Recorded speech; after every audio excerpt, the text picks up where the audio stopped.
Welcome to the Stone Templar. The rest of the story, Shamanic Tales of Adventure on Clinch Mountain. Knowledge comes to each of us from many places and in many ways. When we have a tongue that is silent, eyes that see, ears that listen, and a heart to recognize and appreciate it for what it is. When we are duly and truly prepared to receive it, knowledge comes. This video is dedicated to the memory of Charles Kennedy, Jack Kestner, and Frank Kilgore, to Charles' wife Alana, Jack's children Lisa, Pam, and Tim, and to the Davenport family, all of whom fiercely fought and continue to fight to preserve the mountain and a simpler way of life. And of course, to my wife Tammy.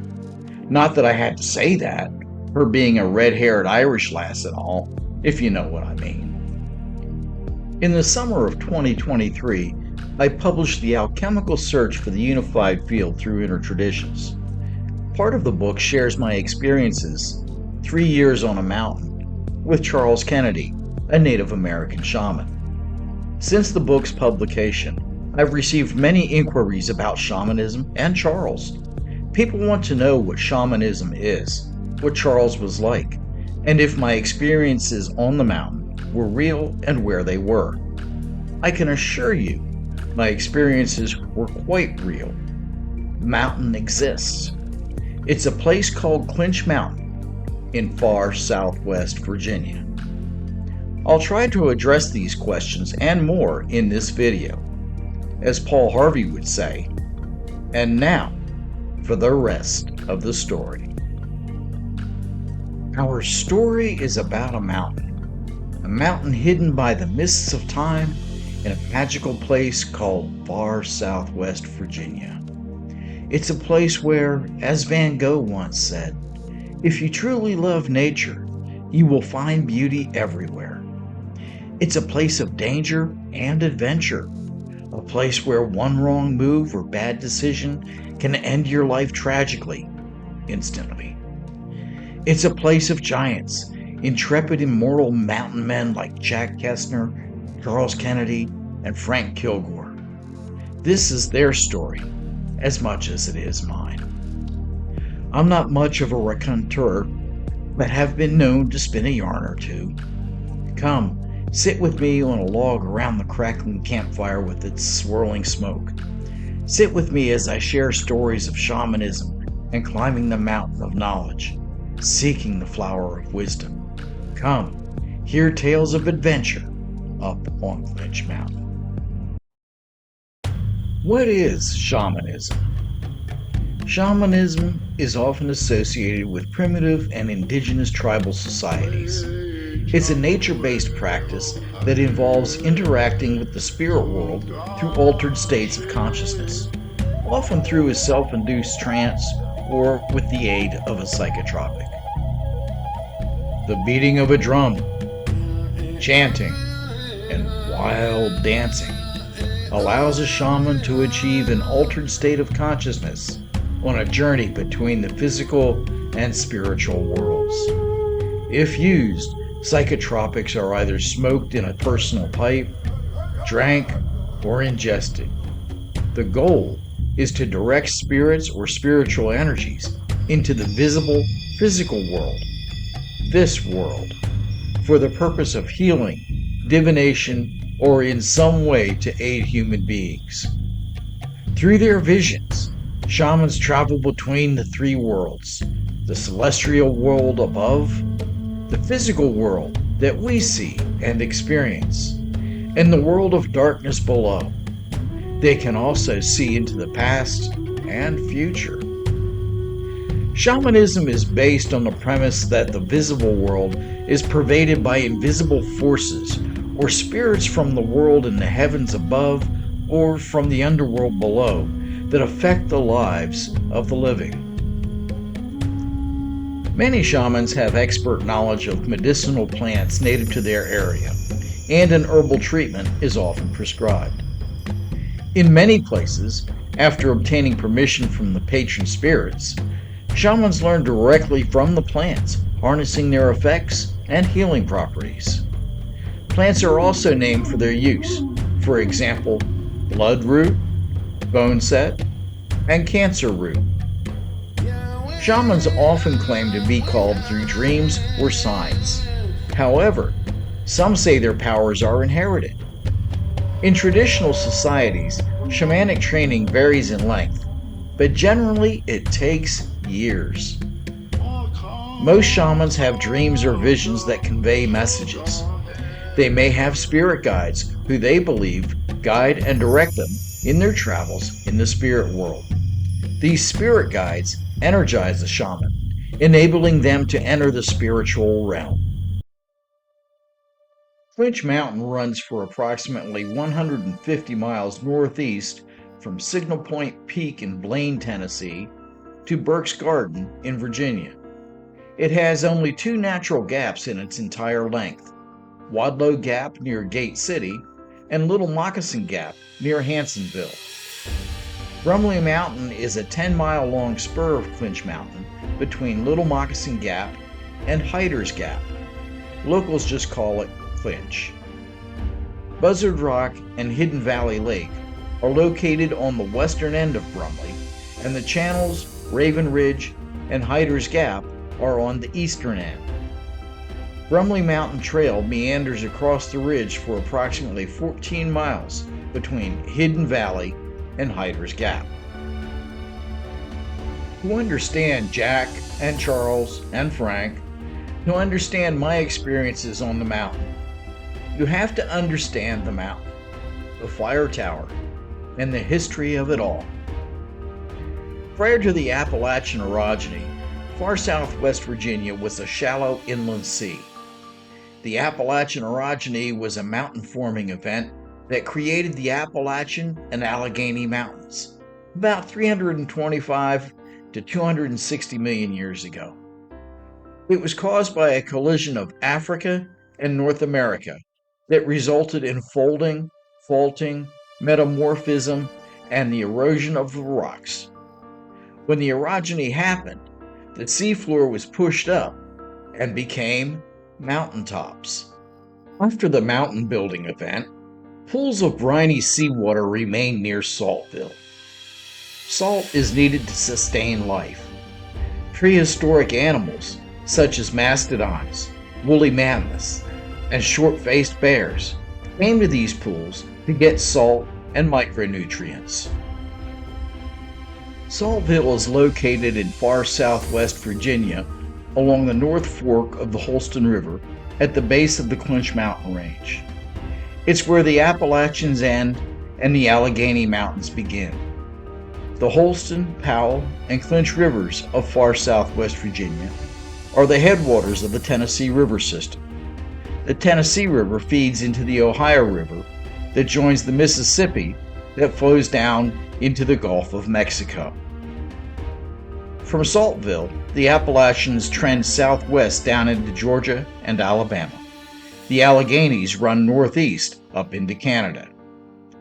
The mountains surrounding Saltville are rugged. They are steep and have narrow gorges cut by cold, fast-flowing streams that support species isolation and diversification. Saltville's location is the southern limit of many northern species and the northern limit of southern species. Many species of flora and fauna found here are unique and are found nowhere else in the world. According to the Nature Conservancy, this region has more biodiversity than the Amazon and is considered one of the last great places on Earth. As a result, the mountains, forests, rivers, and streams around Saltville are flush with edible and medicinal plants and teeming with game and fish. First peoples arrived in southwest Virginia and northeast Tennessee about 10,000 years ago, probably by following the rivers or paths created by large animals such as elk and bison. The Yuchi people were part of the mound-building culture that spans from roughly 3500 BC until the 1500s AD, when Europeans arrived. They settled in the area of Saltville, where they hunted, fished, grew corn, and traded salt with other tribes. The first Europeans to arrive in the southeast were Spanish conquistadors. In 1567, Juan Pardo's men inexplicably attacked the Yuchi settlement near Saltville, killing hundreds. When the English settled the area, they too extracted salt from the briny waters using wells. In the mid-1700s, George Washington visited the area during a hunting trip with a friend.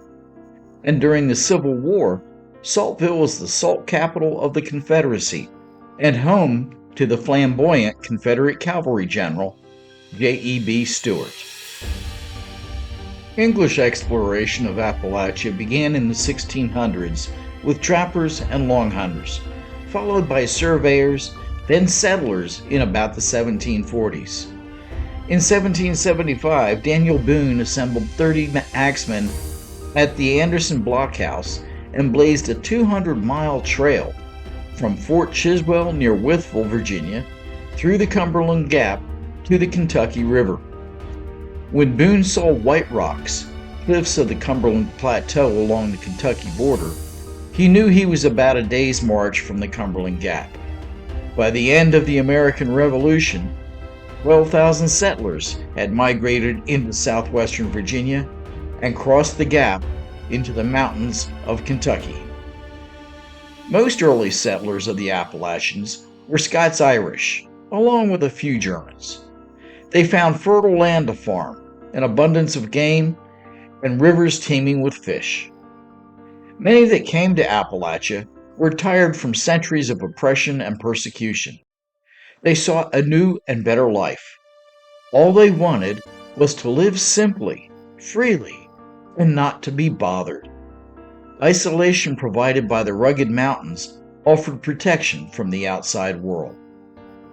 These reclusive mountain folk were tough, resilient, fiercely independent, and had little regard for authority. They were clannish, suspicious of outsiders, slow to change age-old ways, and devoutly religious. Many of these settlers intermarried with Native Americans and adopted their ways of living with nature. As wildcrafters, they were exceedingly capable of living off the land and knowledgeable in the use of medicinal plants and herbs. One such family was the Davenports, who early on had intermarried with the Pamunkey tribe. When the English arrived, the Pamunkey were one of the most powerful groups of the Algonquin-speaking Powhatan chiefdom. They inhabited the coastal tidewater area of Virginia on the north side of the James, near Chesapeake Bay. The Pamunkey Davenports were originally from Louisa and Bedford counties in central Virginia. By the early 1800s, descendants had relocated to Russell and Washington counties in far southwest Virginia.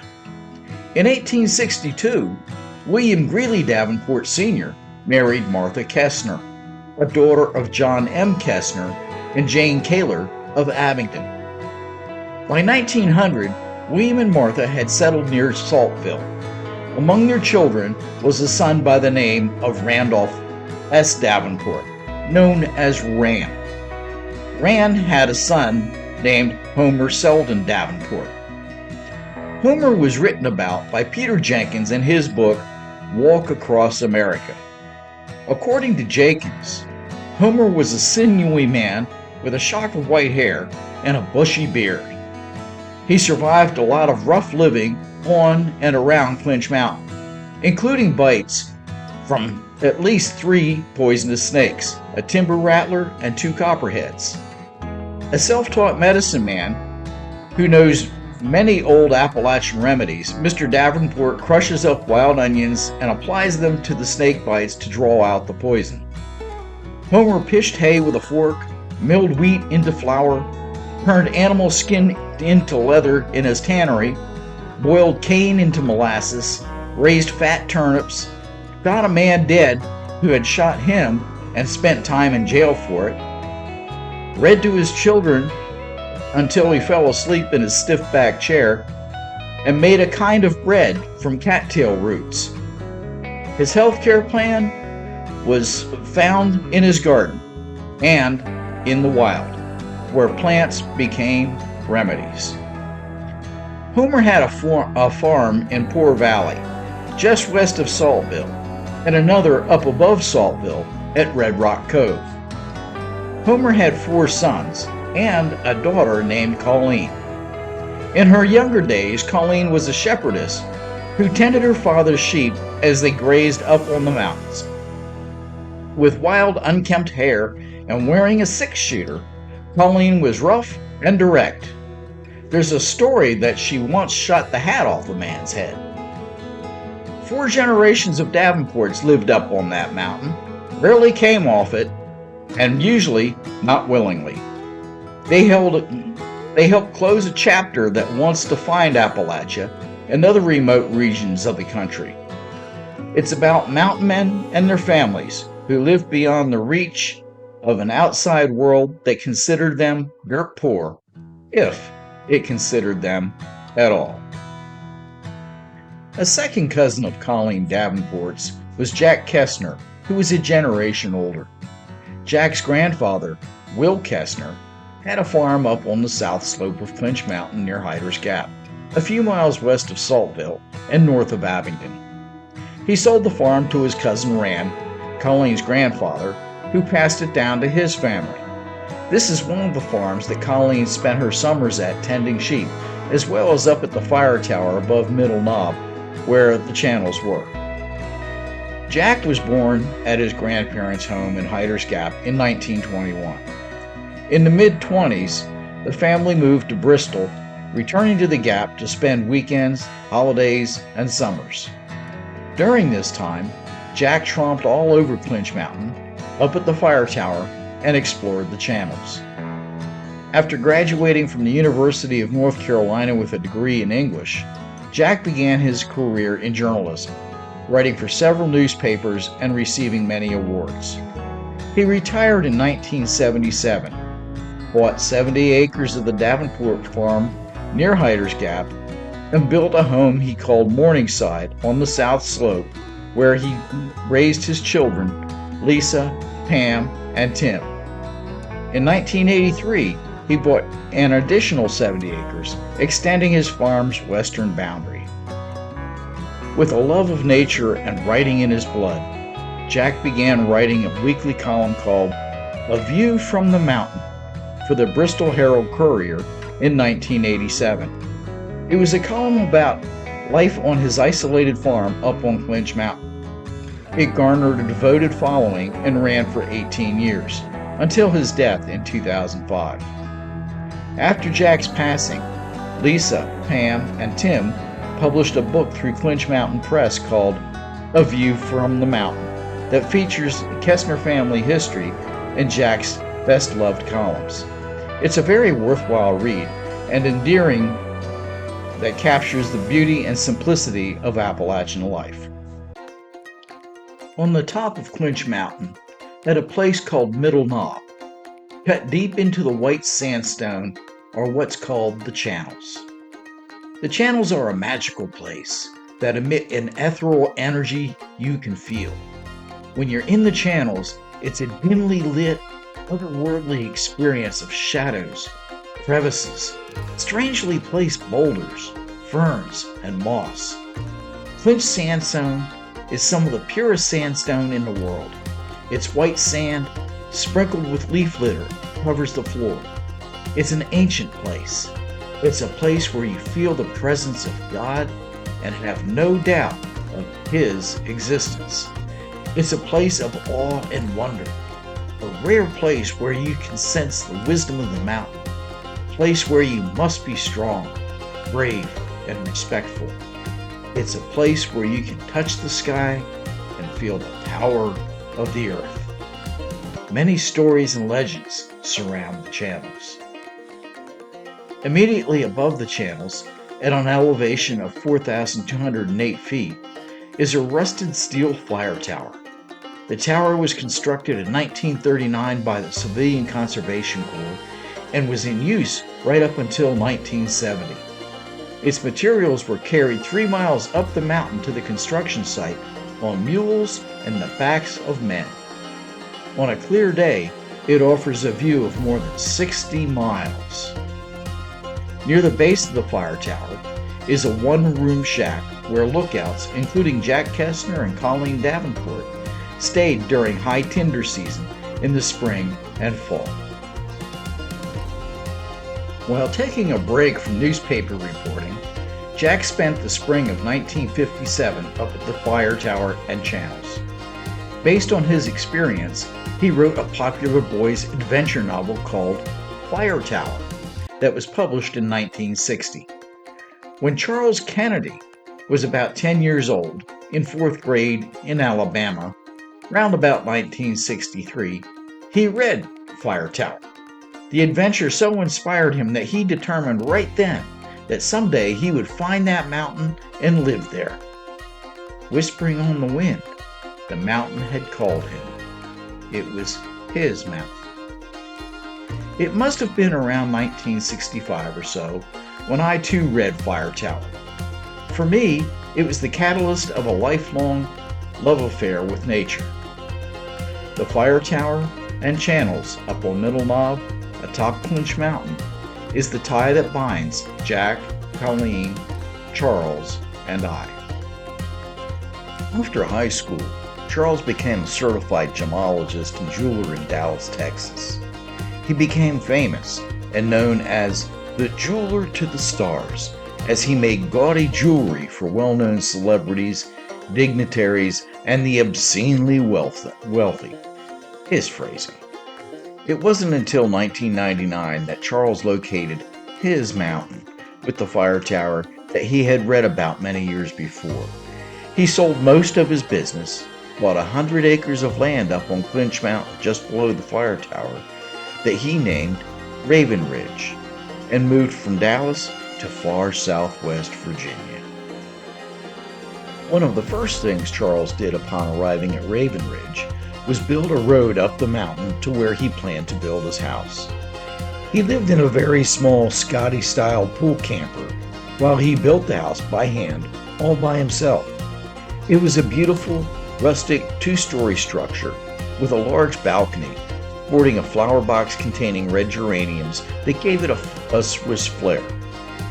Tall pine trees, azaleas, and small urban flower gardens were scattered around the house. Behind it were thickets of rhododendron, shading a narrow dirt and leaf-covered path leading to a rocky outcropping with an overlook into the holler below. A short distance below and off to the side of the house, Charles built a simple 2-story workshop and apartment. It had a wooden staircase on the outside leading up to the 2nd floor. A deck covered with flower boxes mounted on its railings surrounded the 2nd floor that hosted chairs and a gas grill. Several hummingbird feeders, bird feeders, and bird houses swayed from the tree branches surrounding the workshop above a few more small urban flower gardens, bordered by landscape timbers. Gray gravel indicated a parking area in front. In the area between the house and workshop was a small open field about a 1/4 acre in size that sloped down to the forest of mixed trees, rhododendron, mountain laurel, and tangled brush. It was here that Charles planted his vegetable and herb gardens. To Charles' amazement, Jack Kestner was still alive and living just down the mountain. Charles and Jack shared a love of nature and the mountain and soon became fast friends. Introduced by friends down the mountain, in 2000 Charles began corresponding with Alana in the Republic of the Philippines. They were soulmates and married in May of 2001. Like Jack and Charles, Alana loved hummingbirds. Several yards below the workshop was a single-story cabin-like structure containing a small kitchen and dining area with a hand-painted shingle hanging above the doorway that read, "The Hummingbird Cafe." Hummingbird feeders, potted flowers, ferns, and 2 rocking chairs adorned the porch. When Charles entertained clients and guests, Alana, a world-class chef, served meals at the cafe, often organic, using vegetables and herbs grown in their gardens. Not that far down the wooded hill from the cafe was Charles' rounded, tarp-covered sweat lodge, having a large log and stone fire pit in front. and trails that meandered off into the steep, forested, rock-strewn mountain. Like the channels, Raven Ridge was a magical, idyllic place. It exuded a positive energy that drew you in and embraced you. A large part of that energy, its secret ingredient, was love. The combined love of Charles and Alana had for each other, nature, and the mountain that conveyed an overwhelming sense of inner peace, harmony, and oneness. During the spring of 1978, Appalachian Electric Power Company, AEP, targeted Hidden Valley and the community of Brumley Gap for the creation of what was intended to be the world's largest pump storage facility. At an estimated cost of $2 billion, the project plan was to dam Brumley Creek at the Gap, flood the valley, pump the water up to Hidden Valley Lake, and then release it back into the valley during peak demand, thus generating as much as 3,000 megawatts of electricity. A large container to house water monitoring equipment was helicoptered in and assembled in pieces in a gorge along Brumley Creek about 2 miles below the dam can still be seen. Approximately 300 families would have been displaced by this project. A David and Goliath struggle ensued as the citizens of Brumley Gap fought AEP. Ultimately, a series of delays caused AEP to cancel the project. Edwards Wood Products out of North Carolina purchased the Upchurch property on Clinch Mountain that adjoined Raven Ridge in 2001.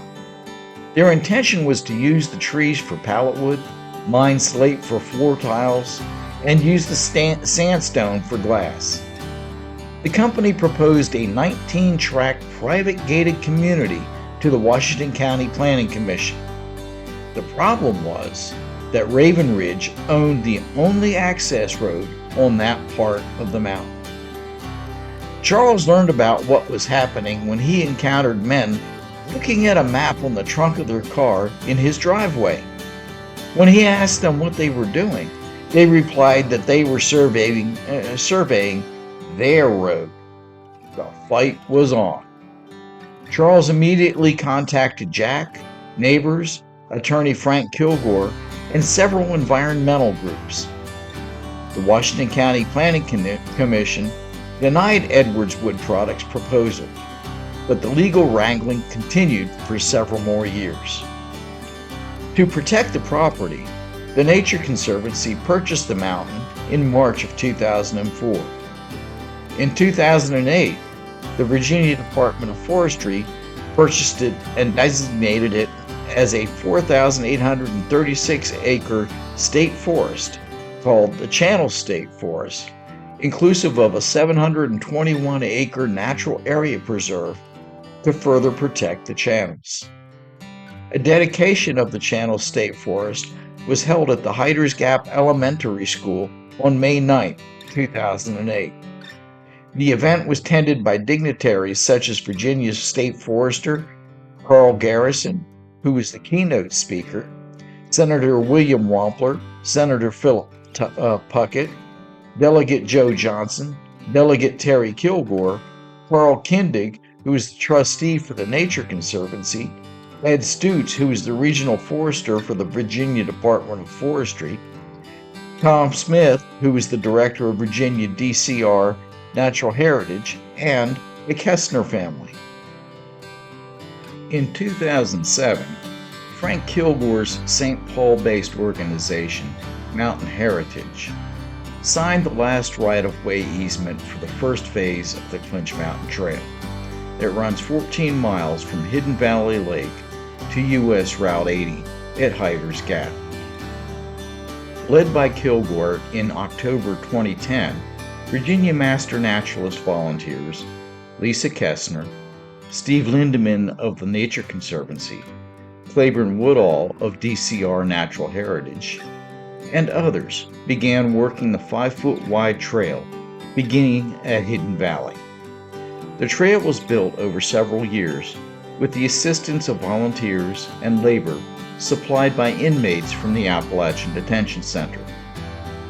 The first phase of the trail was completed and dedicated as the Brumley Mountain Trail in June of 2012 at the Hyder's Gap Elementary School. Frank Kilgore was the keynote speaker, and Lisa Kestner was presented with a brick from the elementary school. Dignitaries present included Senator Philip Puckett, delegates Joe Johnson and Terry Kilgore, Claiborne Woodall, and Randolph B. Phillips, superintendent at the Appalachian Detention Center in Honaker. For as far back as I can remember, I've always had an affinity for nature and exploration. During my youth, I played in the woods, fields, and creeks like most boys at the time. We'd catch insects, spiders, frogs, snakes, and such. We observed and learned about plants. We experimented. We collected and crushed the translucent green stems and squeezed the juice out of a plant we called juju weed. Actually, it was jewel. We'd rub the juju juice all over ourselves to ward off mosquitoes and poison ivy. It worked. Well, sort of. At least we believed it did. I was also fascinated and inspired by one of our neighbors who was a birder. He erected mist nets in the woods and fields to catch, identify, and band birds. He described birds he caught in a logbook. On occasion, he'd allow me to hold one of those delicate little birds. Holding the small bird in my cupped hands, feeling its frightened heart beating rapidly, I was impressed with just how fragile life really is. As the little bird squirmed and squeaked for release, I was simultaneously amazed at its strength and determination to live and to be free. Life, held in my small, cupped hands as a child, was a contradiction. Life was mysterious. It was beautiful. I first met Charles in the spring of 2004. I was a member of a team of local birders that was referred to Charles as we searched for places to take people during Saltville's Migratory Birding Festival. Raven Ridge was situated below the fire tower at about 3,700 feet. At the time, I lived in Green Valley that ran along the north side at the base of Clinch Mountain, so Charles and I were neighbors. Soon after meeting Charles, I learned his story and that he was Native American, but didn't know he was a shaman. In retrospect, there were clues, such as he didn't like his picture taken, and I only have 2 of him, and he was a bit of a recluse who tended to avoid crowds. For the most part, we didn't talk about ourselves. We were just 2 friends who enjoyed tromping about on the mountain together, being with nature, and sitting on a log by a fire telling stories. In one of the most impactful lessons Charles imparted, he used a little snake. It's a cherished memory. I can almost hear his voice as if it just happened. During one of our walks in the forest on the mountain, Charles stopped and pointed at a rock with his stick. There's a snake who lives under that rock. Lift up the rock and see if he's at home. I would like to talk with him. Here we are in a dense forest, no path on a rugged mountain with lots of rocks. And he's telling me there's a snake under a rock that he wants to talk to. Yeah, right. But I did as he asked and lifted the rock. To my amazement, there was a small snake under it. Charles bent down and picked up the snake, which wrapped around his forearm. He said something to it that I didn't understand. He then thrust the snake out towards me, putting it in my face, and asked if it's a boy or a girl. I couldn't tell one way or the other. The snake's forked tongue flicked in and out, and Charles says, "Look at that. He has 2 tongues. I think this is why snakes are often confused, you know. They don't know if they're boys or girls, and they have two tongues. They don't know the difference between truth and a lie. They don't know right from wrong. The snake, he is nice to me right now, but maybe he will become angry and bite me. We don't trust the snake because he is often confused like this, you know.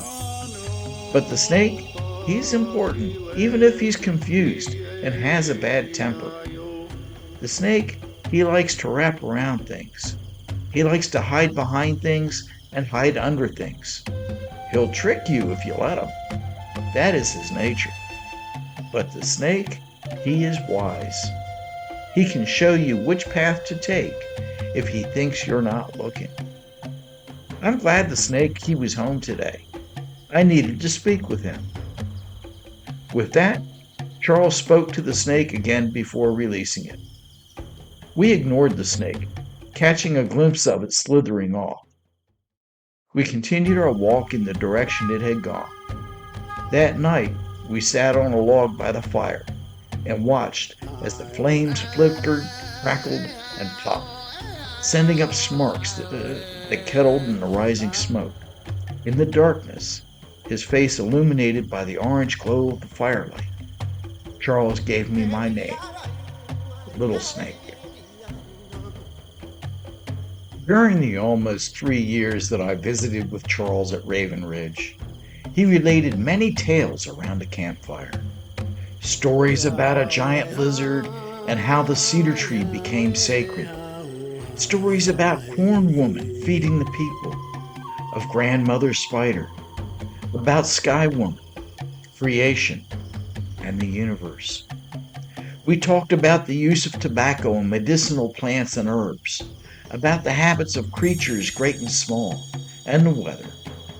But mostly, we talked about gardening and the cycle of nature. It was after my first vision quest, when I learned to find things by gazing into the water, that we sat around a fire in his sweat lodge. It was then that I had my first out-of-body experience as a raven up at the fire tower. The fire tower area up on Middle Knob has changed over the years. Progress hasn't been kind to it. It used to be a place only locals knew about and occasionally visited. Now it's crawling with eco-tourists. The dead tree where Charles and I sat and flew from as ravens during that first out-of-body experience, it's long gone, as is the fire watch shack. At least I have photos of Charles laying in the channels where I was transformed in the mountain's womb, where I died and was reborn, and afterwards, where I saw the sun rising over Beartown Mountain as a new day dawned. As you hike Brumley Mountain Trail, at about the 1-mile marker, there is a path that branches to the left. It meanders through a boulder field where there's a large limestone slab of Orthophicus trace fossils. After ducking through a rhododendron thicket, you emerge at the top of a cliff called Buzzard Rock. It's a sacred place where Charles and I celebrated a fall equinox. It's where I began a vision quest that included several tests and ended at the channels. The first test was to cross the boulder field in the dark. Not only was the footing treacherous, rattlesnakes were slithering everywhere. One wrong move, one bad decision, and let's just say it wouldn't have ended well. Hearing those snakes rattle and feeling them crawl over my feet was scary as hell. Yeah, I was glad to have survived that one. To this day, I don't know what the powder was that Charles tossed in the air and sprinkled. When asked if it was snake away, he didn't answer. He just grinned. Typical Charles. The last vision quest that Charles sent me on was to find and photograph a flower, Carolina lily. It was a difficult task that required me to apply everything he had taught me. In the end, I found the flower and took this picture of it. Returning to Charles, I showed him my photo. "I'm glad you found this flower," is all he said. Then we sang. During my time with Charles, he told me much about the mountain. "This mountain is old and sacred. She has a strong spirit," he would say. "You must show her respect.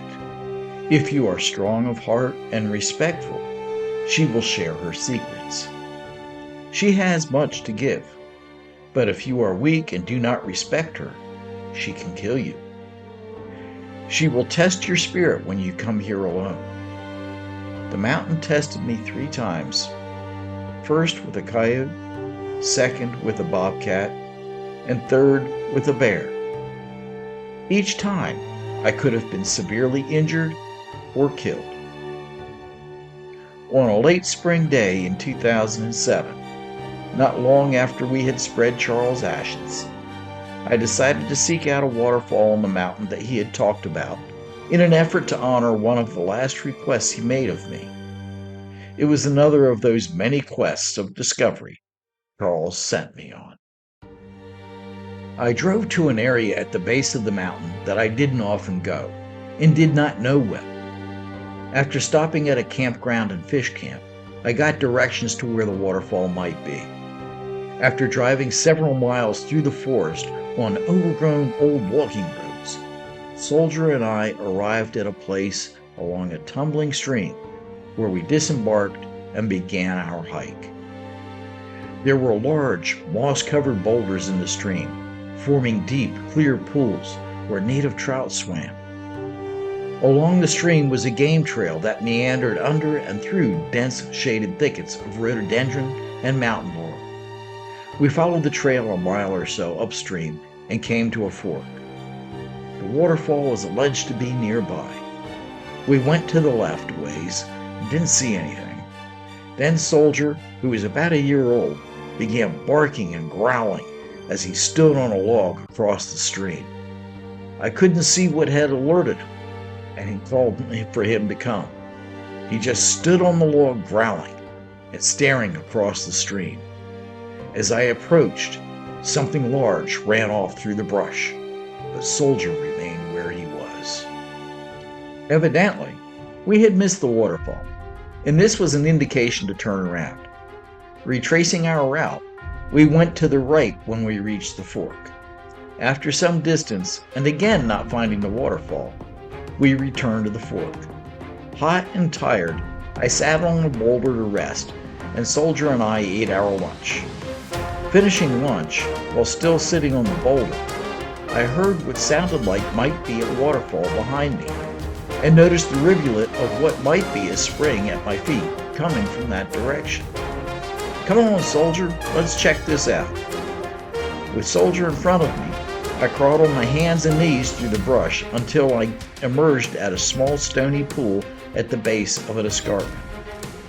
Upon standing and looking up, there were thread-like streams of water flowing over the rock from about 15 feet above into the stony pool below.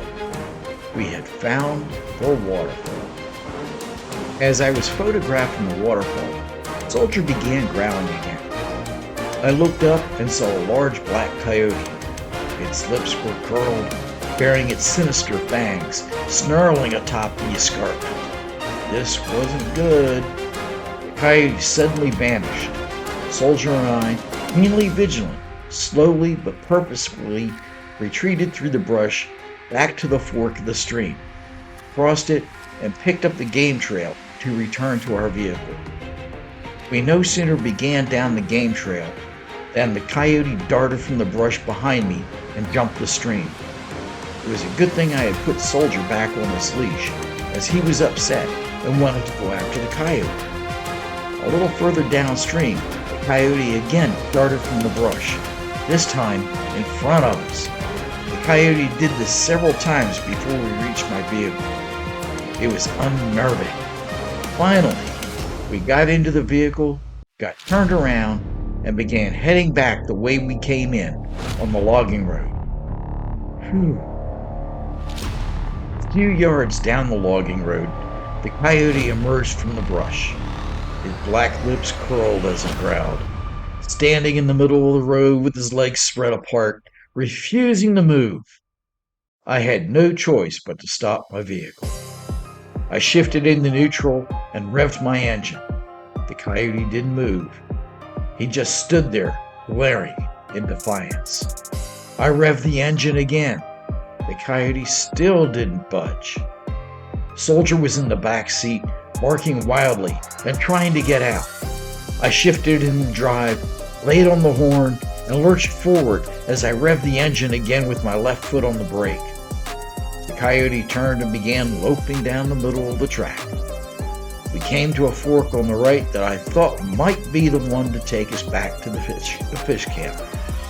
The coyote was running in front of us now and took the fork.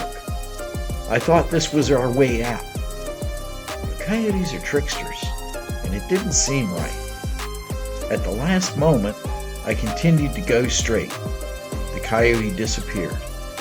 A half a mile later, we rounded a bend, rolled into the fish camp, and were headed for home. On a June morning, when the mountain laurel, rhododendron, and flame azaleas were in full bloom, I decided to take Soldier and hike up to the channels.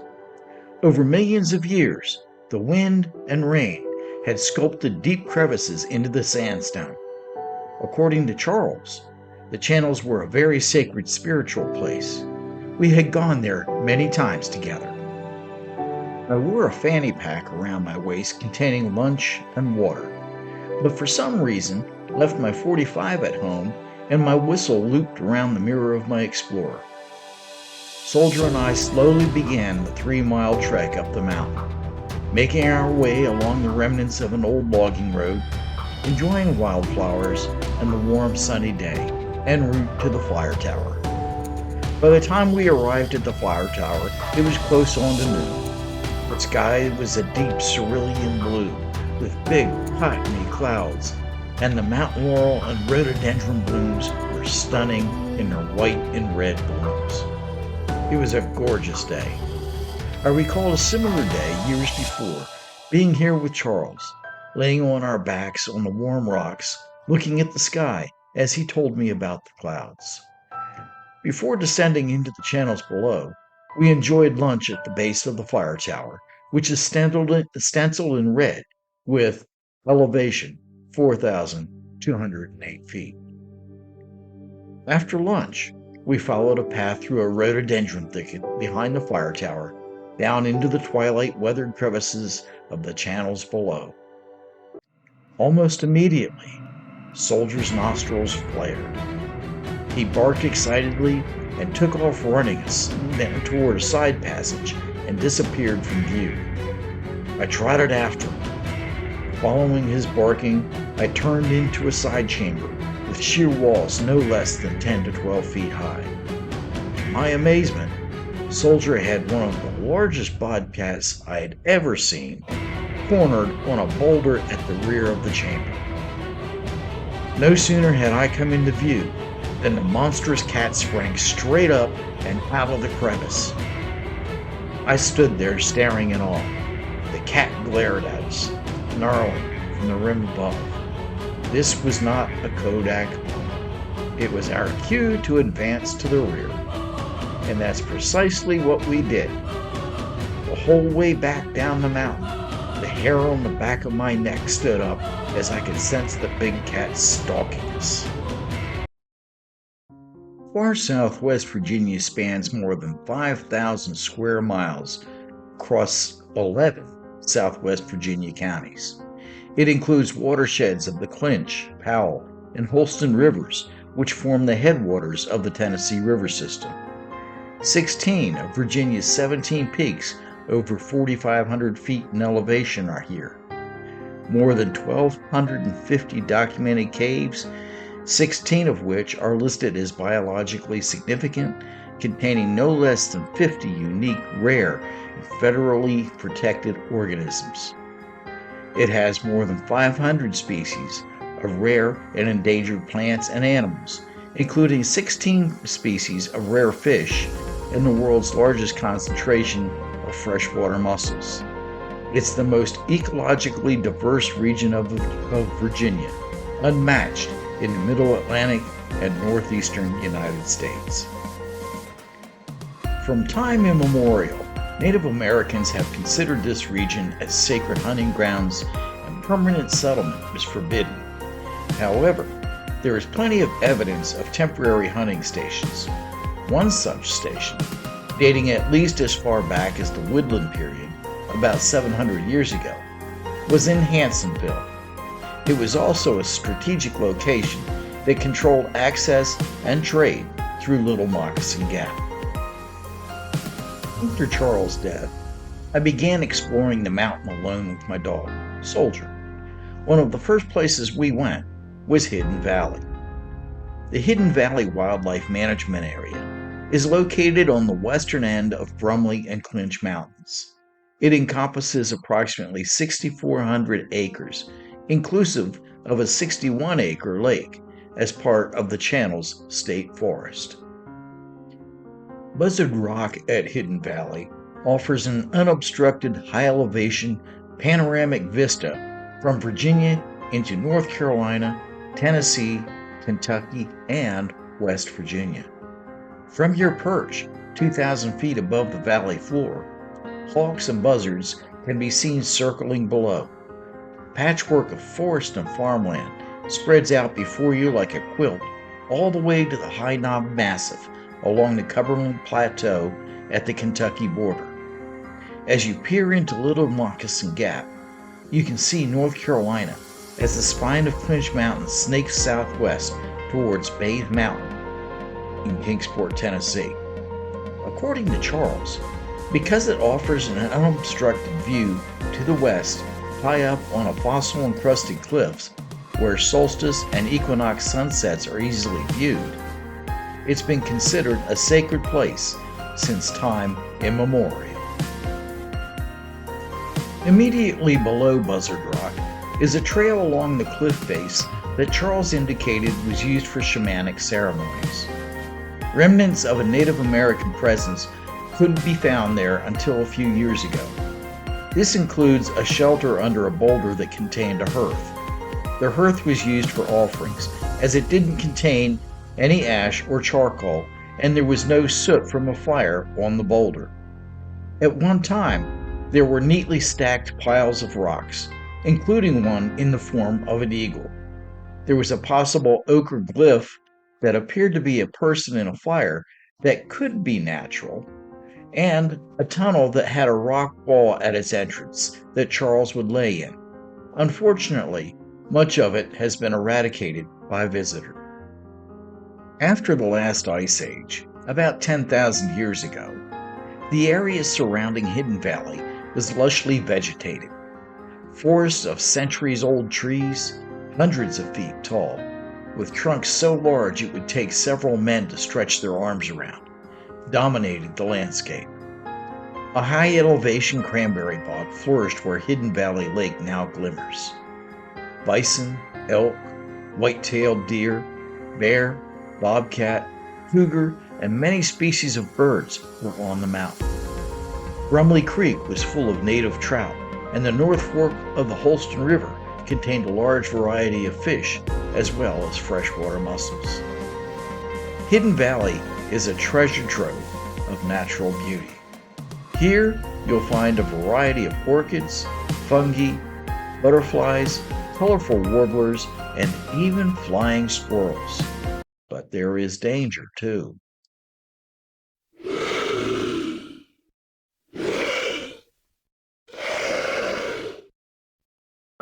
The wood booger is a cryptid often associated with the Bigfoot legend.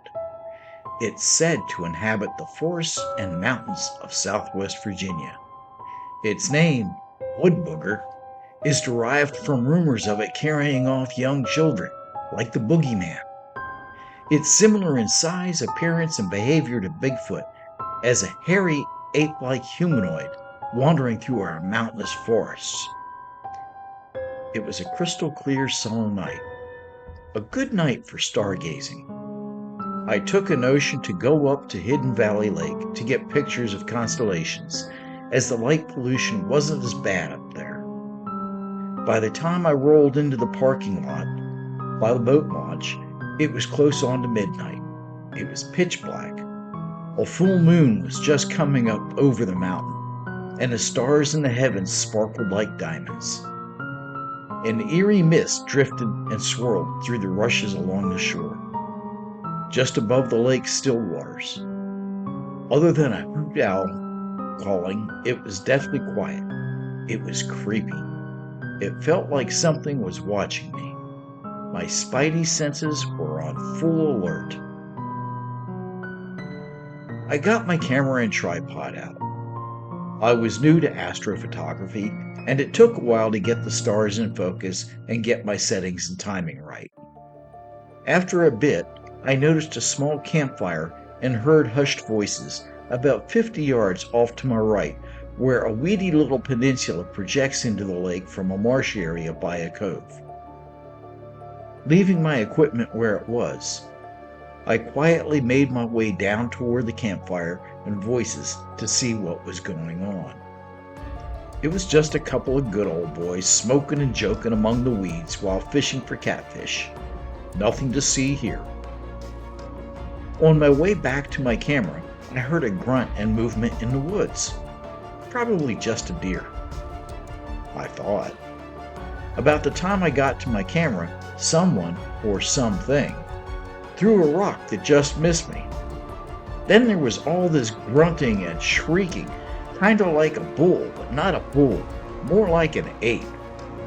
A bunch of thrashing was coming from the woods, and more rocks and sticks were being thrown. As Ron White would say, "Here's your sign." It didn't take a rocket scientist to figure out that whatever was going on down there wasn't good. I know when I'm not wanted and when to exit in a hurry. I threw my camera equipment into the Explorer and spun my tires in the gravel getting out of there. I'm confident that whatever it was wasn't a bear or a person. It was the woodbooker. Anyway, that's my story, and I'm sticking to it. Hidden Valley on Clinch Mountain is a rugged place of meditative solitude and wondrous beauty. But it's also a place of darkness and extreme danger. Charles had warned me that if I ventured up on the mountain alone, that she would test me. Indeed she did. Out of the corner of my eye, movement caught my attention. It was a bear, a big one. Less than 100 yards away, it was running through the woods right for me. Soldier and I had arrived at Hidden Valley Lake just before dawn on a crisp October morning. Wisps of mist danced and rose from the lake's mirrored surface as brilliant first rays of a climbing sun breached the mountaintop. Reflected trees were ablaze with fiery red, fluorescent orange, and harvest gold. The fall foliage had peaked, and the colors were spectacular. The early morning light was perfect. It was the golden hour, that small window of time immediately after sunrise when colors are naturally enhanced with rich tones. Soldier and I spent about 2 hours meandering about as I photographed colorful foliage reflected in the lake's still waters. Then I took a notion to climb the north ridge above the lake to investigate getting a high elevation panoramic shot of Green Valley that lay far below on the opposite side. As we started up a trail by an old stone cistern, I noticed a large amount of bear scat, both very old and very fresh. Bear stench was strong. Soldier trotted excitedly ahead of me, his head up and his nostrils were flared. I had no doubt that a bear was running the ridgeline ahead of us. We remained upwind, and the bear could smell us. I wasn't concerned about a confrontation. Bears will still steer clear of humans when possible. Soldier and I hiked a mile or so along the ridge, searching for an opening to photograph through. Not finding one, we backtracked. It was just as we were about to descend from the ridge that the big bear appeared at a full run less than 100 yards distant. My camera dangled loosely from my neck, but this was not a photo op. Adrenaline coursed through my veins. My heart raced, seemingly pounding in my ears. Time slowed. It wasn't a situation with many options and less time to consider them. That is all I could do. Quickly, purposefully, without hesitation, I drew and racked my .45, simultaneously commanding Soldier to sit. In the blink of an eye, the bear was upon us. We were downwind of it, so it hadn't smelled us, and at full run, probably neither saw nor heard us. That is, until I charged my pistol and commanded Soldier to sit. The bear was startled. Less than 30 feet away, it literally came to a skidding stop in the loose leaves. It raised up taller than me on its hind leg, stretched out its arms, rolled its head from side to side, growled deeply, and eyeballed us as it gnashed its teeth that sounded like broken glass. The bear and I measured one another. I wondered if I could pump enough .45 rounds into a charging black bear to kill it before it killed me. No, I doubted it. Or knowing the bear was startled, would shrieks from my whistle scare it off. The bear continued to roll its head, growl, and gnash its teeth, glaring at us. The moment it seemed about to attack, Soldier growled. The bear's eyes instantly shifted to look at Soldier. It was the break I needed. With my .45 aimed at the bear, I began blowing on my whistle for all I was worth. Soldier leaped forward. In a flash, the huge bear dropped to all fours and retreated down the mountain, howling as it went, Soldier barking in hot pursuit. Charles was right. The mountain is sacred and has a strong spirit. You must be strong and respectful up there. If you're not, she can easily kill you. The mountain tested me as Charles said she would. I could easily have been ripped to bloody shreds, only to have my dismembered bones discovered by a hunter, a naive hiker, or you. But my heart was strong.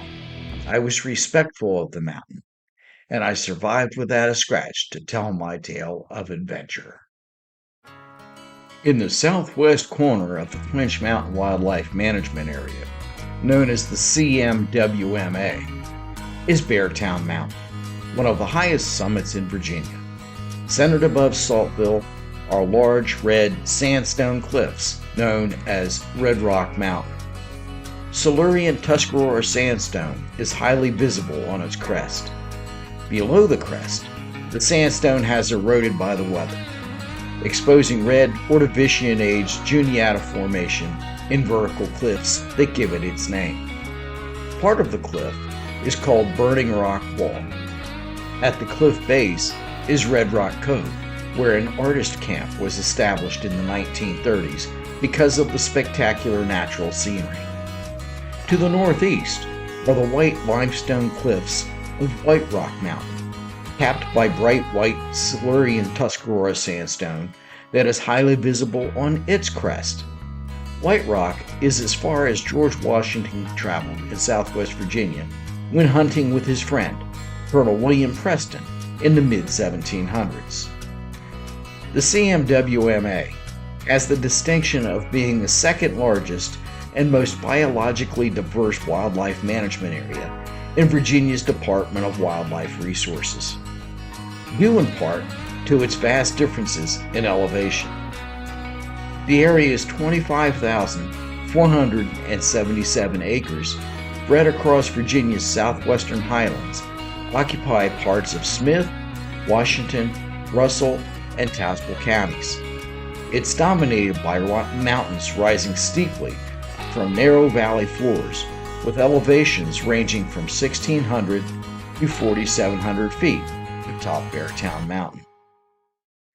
Due to differences in elevation, a unique forest has developed. Tree species from both southern and northern forests are found here. The land that forms the CMWMA was virgin forest until the late 1800s, when it was timbered and denuded for farming and grazing livestock. The lush vegetation and trees seen today are secondary growth, less than 100 years old. There is considerable water on the area, numerous high elevations, springs, and bogs, a 330-acre man-made lake, and a major stream, Big Tumbling Creek, that has several tributaries. The mountains form the shape of a heart dissected by Big Tumbling Creek that has a series of waterfalls where the arc of the heart join. It's possibly why the area is referred to as the heart of Appalachia. The CMWMA attracts many unique species of birds. For many years, Wallace Coffey was a well-known birder and regional driving force for the identification and distribution of birds and conservation of their habitats. The CMWMA is one of the few areas on the East Coast where both bald eagles and golden eagles can be seen.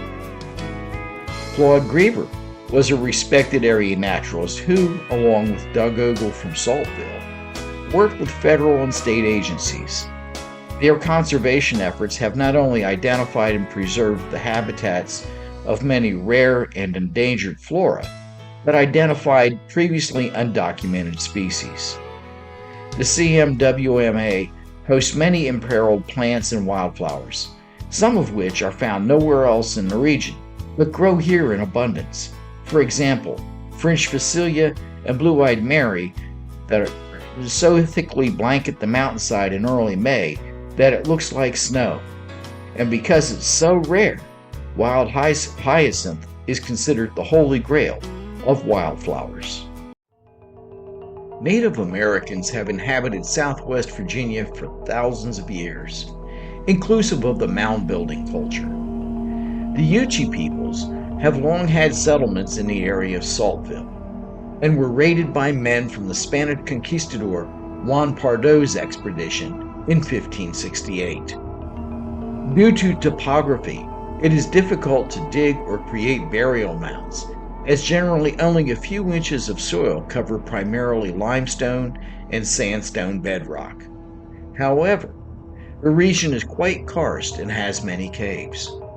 It's known that instead of mounds, some of these caves were used for burial purposes, but no glyphs have been found in them. Prior to discovery of glyphs in the CMWMA, the only known glyphs in the region were located at Paint Lick in Tazewell County, 6 miles to the northwest. The glyphs at Paint Lick have been eroded by weather and visitation and are now barely visible. Charles told me that the falls of Big Tumbling Creek were sacred, but never said why.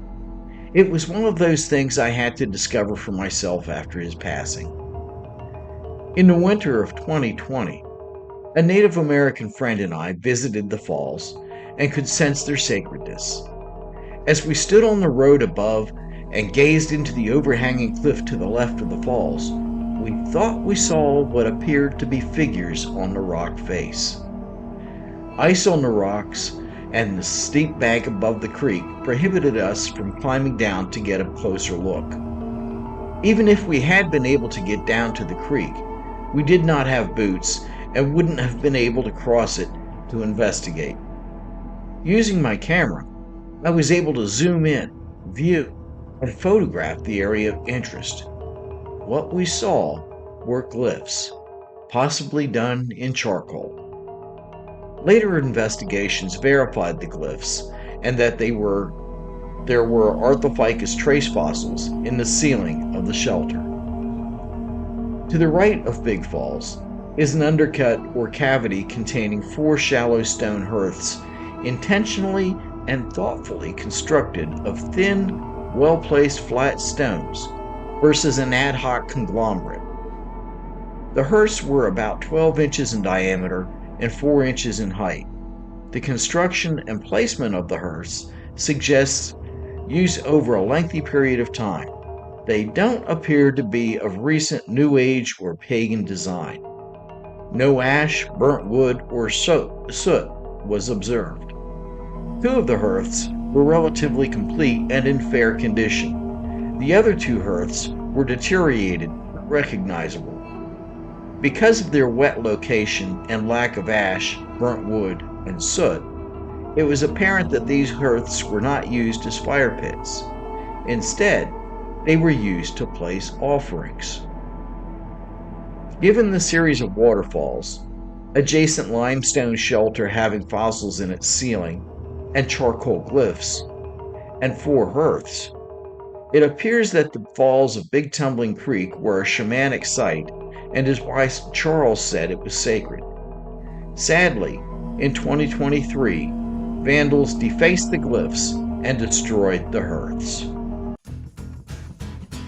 I'm a past chairman of the Clinch River Preserves, responsible for 2 natural area preserves, the Pinnacle and Cleveland Barrens, embracing approximately 2,000 acres containing state and globally rare, threatened, and endangered flora and fauna. In 2009, I was awarded a letter of appreciation from the director of Virginia's VCR in recognition of extraordinary contributions in photographing and documenting the flora and fauna of the Pinnacle Natural Area Preserve. Embracing 700 plus acres in the Clinch River watershed along Big Cedar Creek, the Pinnacle is approximately 6 miles northwest of Lebanon in Russell County. It's named for a prominent dolomite outcrop. The image featured here is the dolomite spire of the Pinnacle overlooking Big Cedar Creek. It's a well-known image used by DCR. Those familiar with the Pinnacle know how treacherous the slope above and around the cliff is. I'm often asked how I was able to capture this image in the days before drones. I'll say this, an adventure is far from the romantic notion of a good time. It's a perilous predicament where one's life may well dangle in the balance, and often does.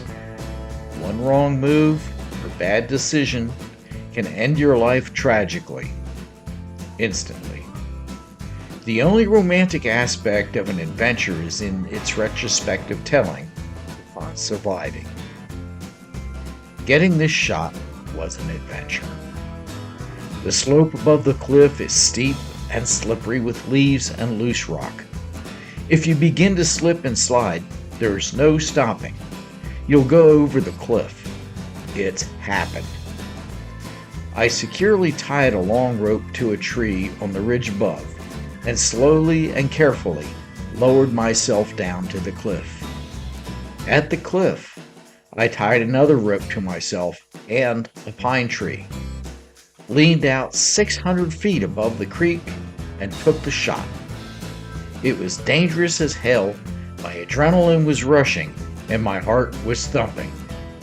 But I survived. The Pinnacle's first human habitation was for a short time, about 10,000 years ago, around 8,000 BC, by unknown early archaic peoples. There was a flood, and the area was uninhabited for approximately 3,000 years.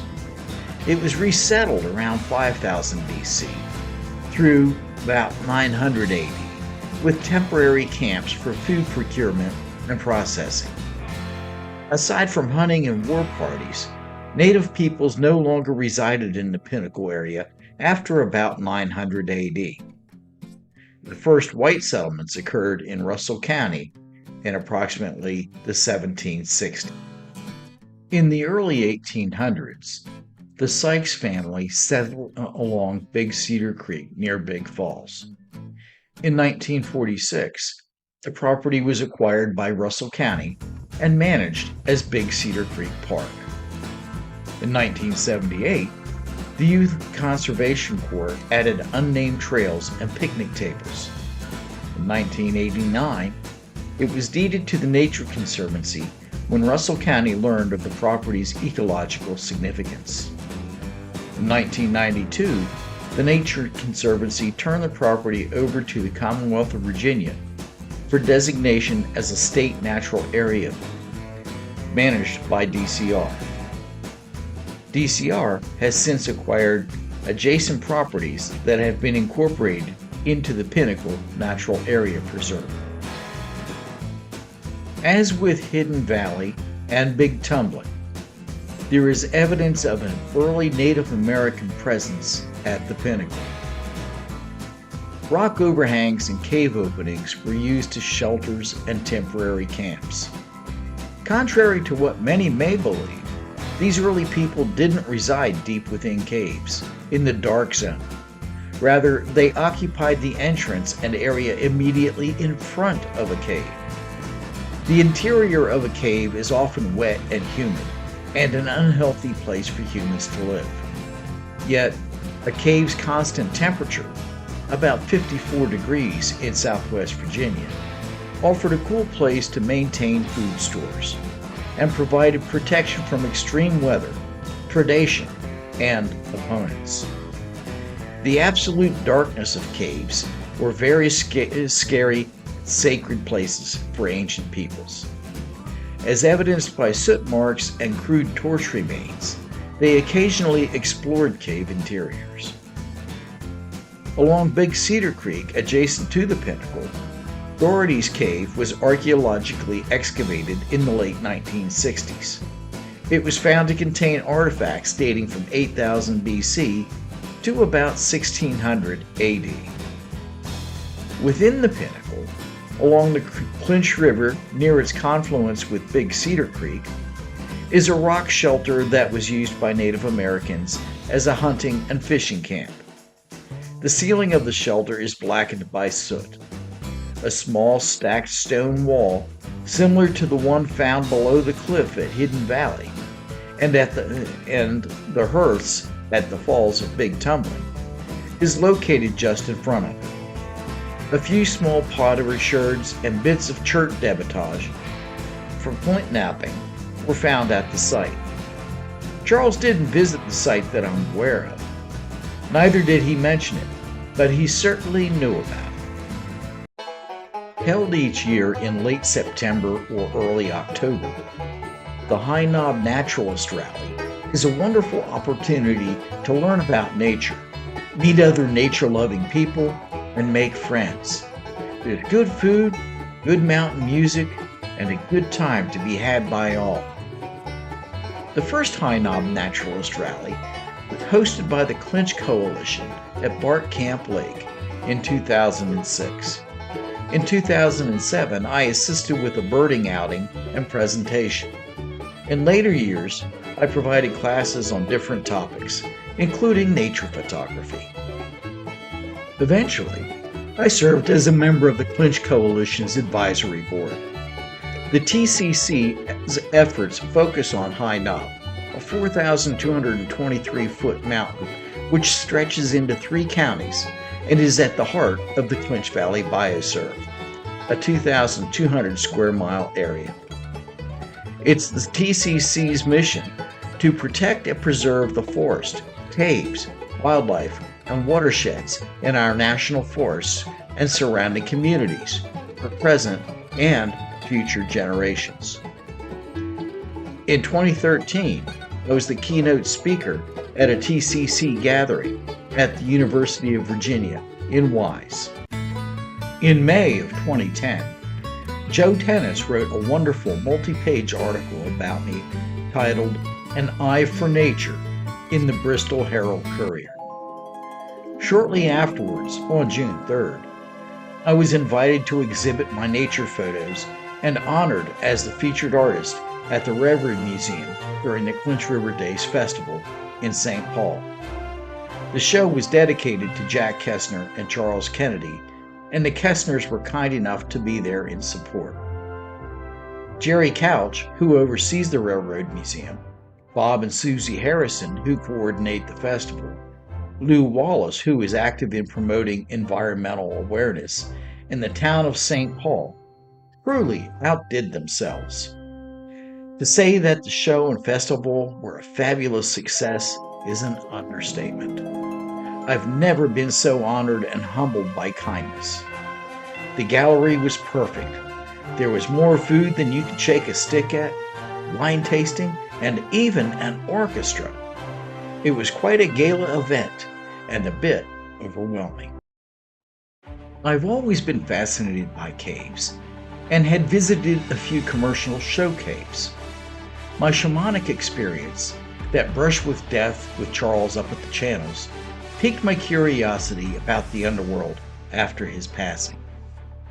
In the summer of 2009, my curiosity got the better of me, and I signed up for a trip to Worley's Cave as part of the Highlands Festival held in Abingdon. Worley's Cave is a privately owned cave in Bluff City, Tennessee. It's not a commercial cave, neither is it truly a wild cave, as the owner charges a small access fee and it has many visitors. I was impressed by the professionalism, planning, and pre-trip training offered by the trip leaders who were members of the National Speleological Society, also known as the NSS, a caving organization that has local clubs called grottos. It was a wow trip. That was it. I was bitten by the caving bug. Subsequently, I joined the NSS, local grottos, and the Appalachian Cave Conservancy, and began caving throughout Southwest Virginia and Northeast Tennessee. One of the things I learned early on is that a caver is not a spelunker. A spelunker is often an untrained, unprepared amateur recreationalist. A caver is a trained professional who practices safety. What this means is that cavers rescue spelunkers. Now that you know the difference, please don't refer to a caver as a spelunker. Soon, I was exploring caves throughout Southwest Virginia and Northeast Tennessee and attending NSS conventions. I was trained in different systems to go on rope, so I could rappel deep into pits and the inky darkness of the underworld, as well as in cave search and rescue. The longest cave system in Virginia, tied for the 15th longest in the U.S. and tied for 61st longest in the world, is the almost 29-mile-long Omega Cave System in Wise County. It has a vertical depth of 1,263 feet, making it the deepest cave east of the Rockies and north of Mexico in North America. Inspired and mentored by Dr. John Holsinger, Professor Emeritus of Biology at Old Dominion University, my caving interest focused on photographically documenting obligate cave organisms in situ for organizations such as DCR, the Nature Conservancy, U.S. Fish and Wildlife, the Smithsonian, and universities. The underground world within caves is an alien world. Cloaked in eternal darkness, otherworldly creatures lurk within the isolated ecosystems of streams, rivers, waterfalls, deep pits, long passages, and narrow canyons of Southwest Virginia's caves. The subterranean world is compelling, fascinating, and exciting. Caves are mysterious places. Only true adventurers dare explore them. It's a uniquely beautiful world fraught with danger, a world where one wrong move or bad decision can end your life tragically, instantly. Virginia has approximately 3,000 caves, containing more than 500 miles of mapped passages. Many more caves are still undocumented and awaiting discovery. These isolated ecosystems are home to more than 200 invertebrate species. Many of these obligate cave organisms are globally rare and confined to a single cave system. One of the caving organizations I became involved with early on was the Appalachian Cave Conservancy, also known as the ACC. The ACC, the second oldest cave conservancy, specifically organized for the conservation of caves, is a nonprofit organization formed in 1978 as the Perkins Cave Conservation and Management Society. Perkins Cave is located on Clinch Mountain in Hyder's Gap, near both the Kestner Farm and Raven Ridge. The ACC applies best management practices to caves on privately owned lands in the Appalachian region. To achieve this mission, the Conservancy accepts cave and karst land donations and enters into voluntary agreements with landowners to develop and implement effective management plans based on the site-specific characteristics of the cave and surrounding property. Presently, the ACC owns 2 caves and manages 9 others. Their conservation efforts include gating caves to protect their delicate ecological habitats, restrict access, and prevent trespassing, and placing signage in accordance with Virginia cave law, thereby protecting landowners, as well as cave cleanup, inclusive of graffiti removal. Initially, I served on the ACC's board of directors, and then as president in 2013 and 2014. The conservation project I worked on for several years involved the Lee County Cave Isopod in the Cedars area near Jonesville. Dr. Holsinger discovered the Lee County Cave Isopod in 2 cave systems in southwest Virginia back in the 1960s. It's a small critter, less than a half an inch in size, that lives in cave streams and rim pools. It looks like and is related to terrestrial sowbucks found under rocks and logs, what we call roly-polies. They're important because well water often comes from cave streams, and isopods such as these, as well as other cave critters, are indicators of a cave stream's water quality and health. In the 1980s, a sawmill began operating above one of the caves the isopod lived in and was dumping its waste into it. By 1990, the cave stream and spring surrounding it had turned black from the pollution, and all life in them was dead and gone. The incident involved a massive cleanup by state and federal agencies to remove the sawdust.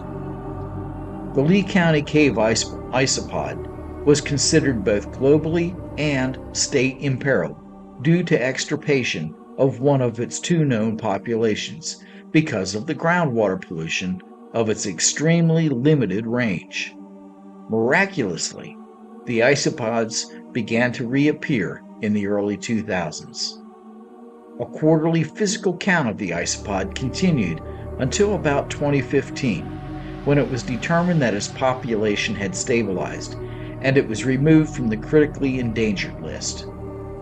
I wrote an article about the isopod's recovery efforts titled An Environmental Success Story, the Lee County Cave Isopod, that was featured in the NSS News in July of 2015. Back in 2011, I was assisting DCR and U.S. Fish and Wildlife with a week-long inventory of obligate cave organisms, counting Lee County Cave isopods, and performing a hibernacular bat count, and was tasked by a university with obtaining in situ images of the unthank's cave snail. Discovered by Dr. Holsinger in the 1960s and named after him, the unthank's cave snail is about 2 millimeters in size, literally the size of a pinhead. It lives among the gravel and rocks of a small stretch of a stream in a protected cave and is very hard to find. Temperatures were in the 40s that week, and it had rained steadily for the last 3 days. The average cave temperature is in the mid-50s with 100% humidity, so we were wet, chilled to the bone, and miserable. After 3 days of constant rain, the water had percolated down into the caves, and their streams were rapidly rising, creating a very dangerous situation. Photographing the unthank's cave snail would complete our week's mission.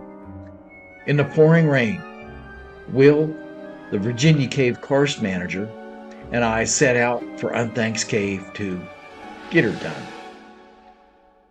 Picture this: soaking wet, Will and I unlock the gate and slide down into Unthank's Cave, scrambling over boulders of breakdown in the main room where the ceiling had fallen in long ago. Water is dripping ominously into small pools from the ceiling high above. After about a half mile, we cross a treacherous deep chasm.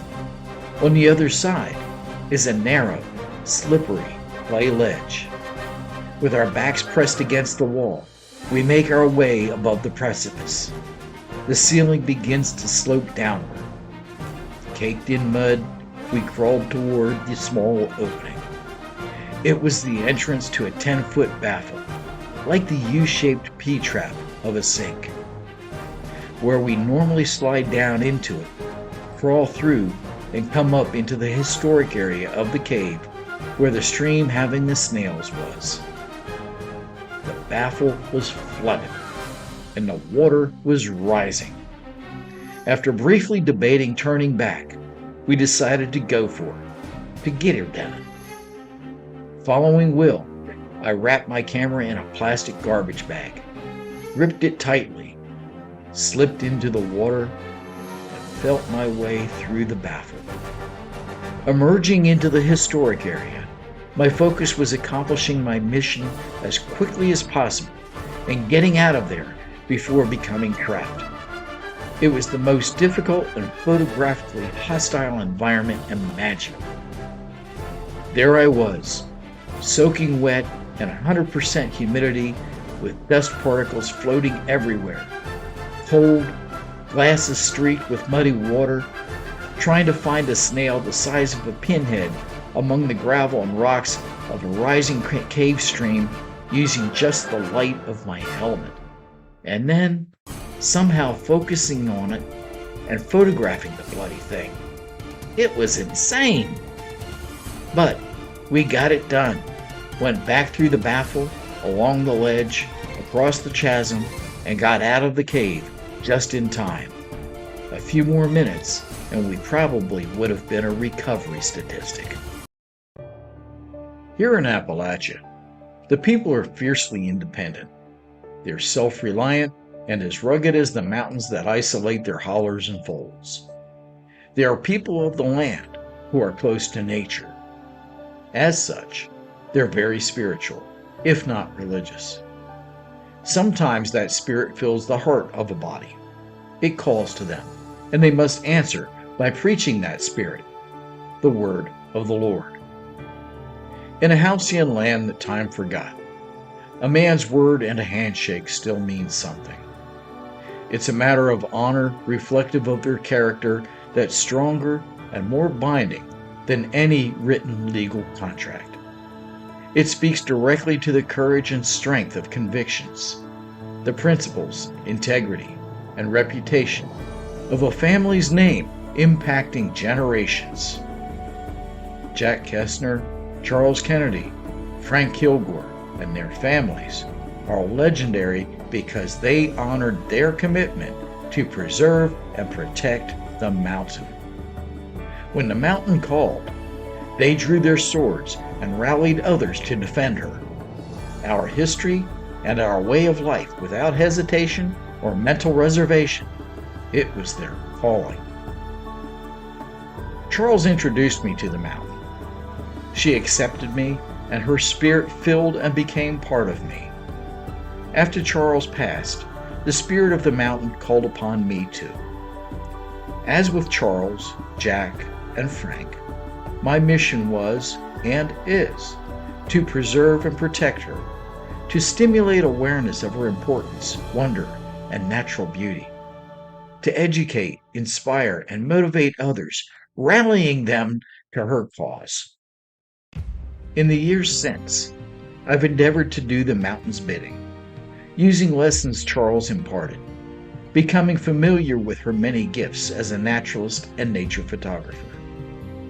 I've attended the Virginia Master Naturalist course and taught classes, guided many individuals, families, and groups, inclusive of naturalists, photographers, and scouts, to the channels, Hidden Valley, Big Tumble, and the Pinnacle, sharing the mountain's splendor.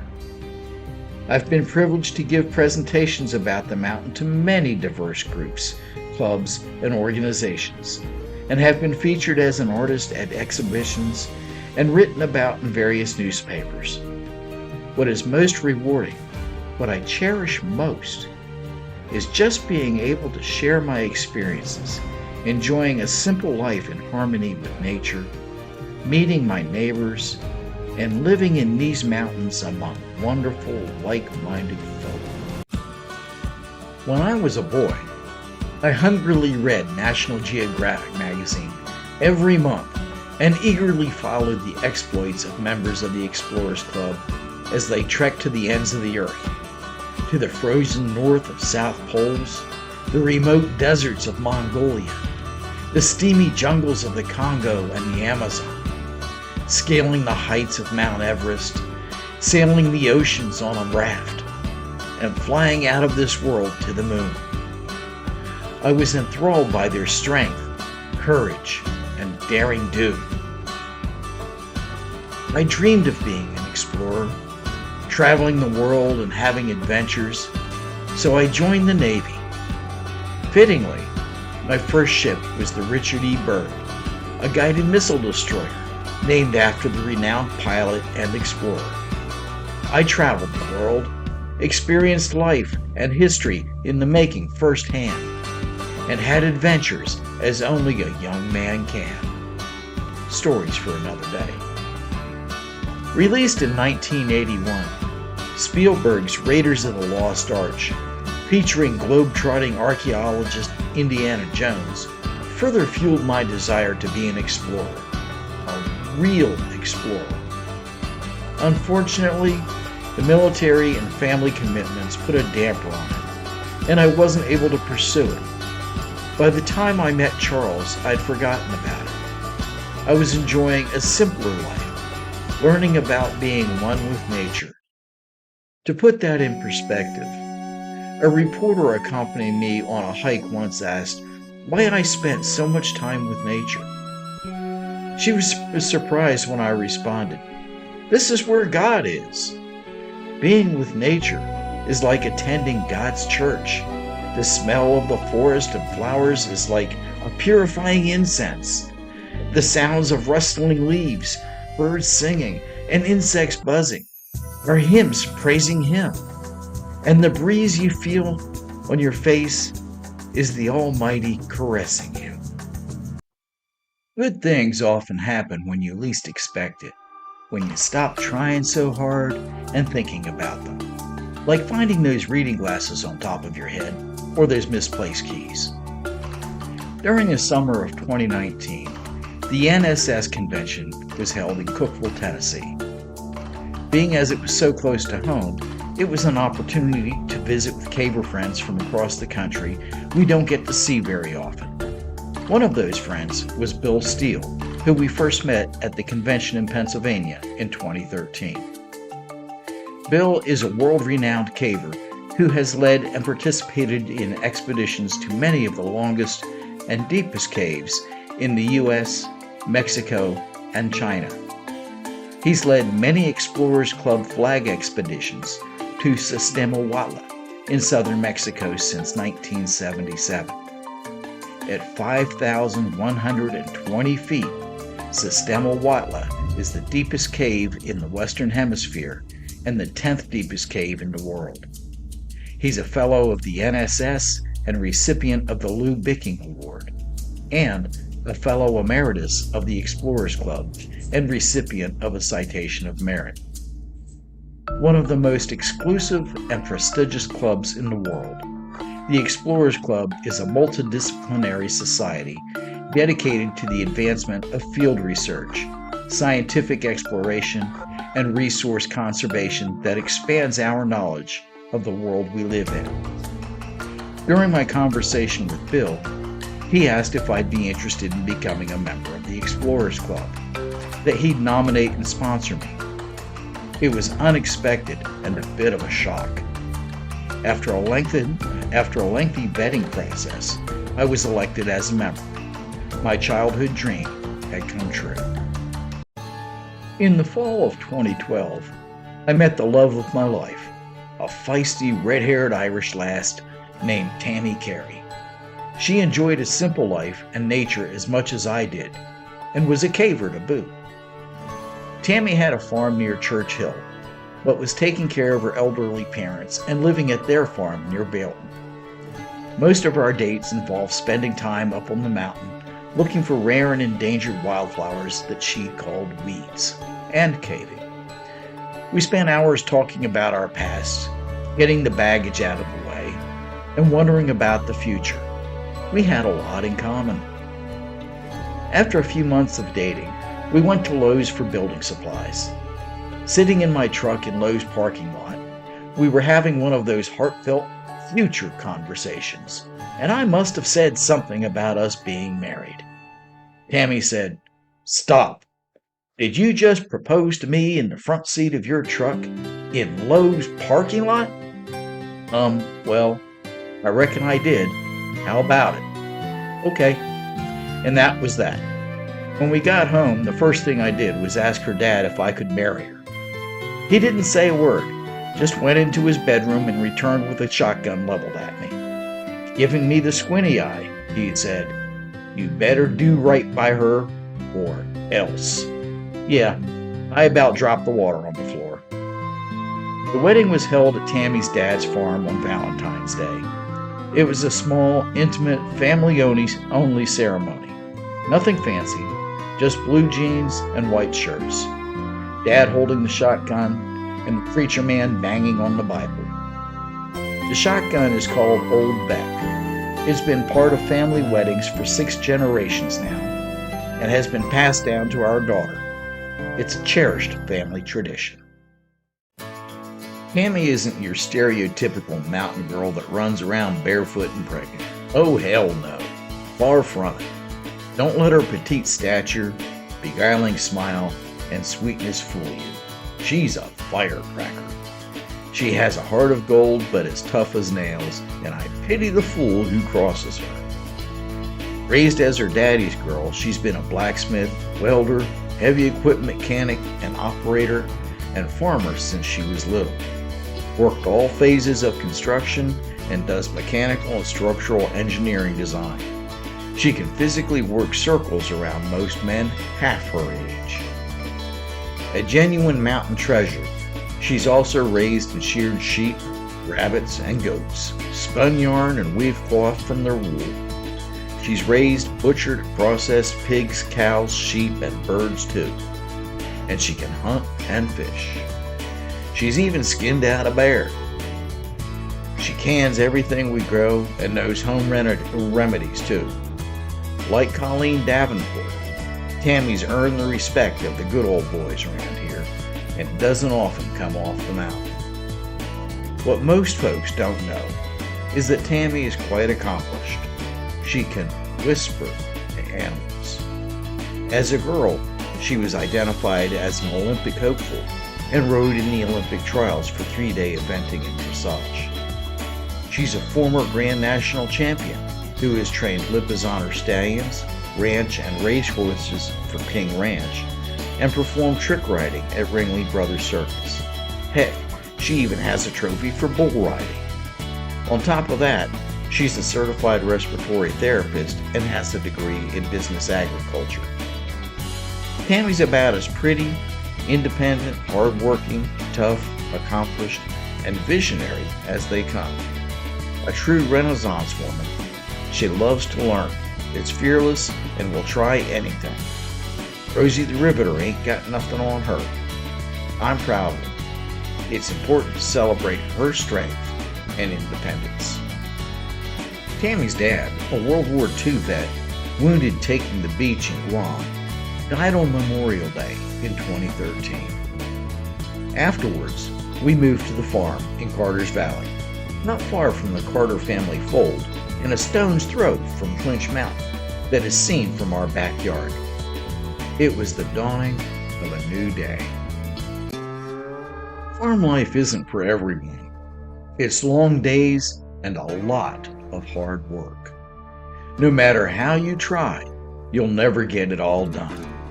Kind of like doing up dirty dishes and laundry. The reward isn't monetary, it's intangible. It's a physical labor of love. It's getting your hands dirty, feeling the sun on your back, the wind in your face, sweat on your brow, and muscles that ache. It's being so exhausted you sleep like a rock at night. It's tilling the soil, planting a seed, nourishing it as it grows, and harvesting it. It's knowing where the food in your belly comes from.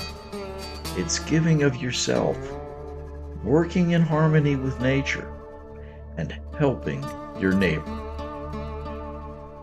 Farming is a never-ending cycle of things to get done, whether it's plowing fields, planting and harvesting crops, mending fences, clearing down trees, fixing broken water lines, maintaining and repairing equipment, or caring for your livestock regardless of the weather. It's always something. Unlike Tammy, I wasn't raised up as a farmer. I had to learn how to drive tractors and maintain, operate, and repair equipment. What to plant, where to plant, how to plant, and when to plant, and harvest various crops according to the weather.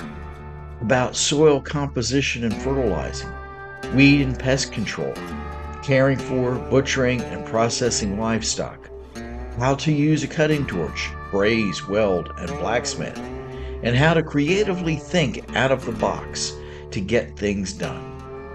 It's a daunting, late-in-life challenge, but I revel in it. It's as close to living in harmony with nature and being with one with it as we can get.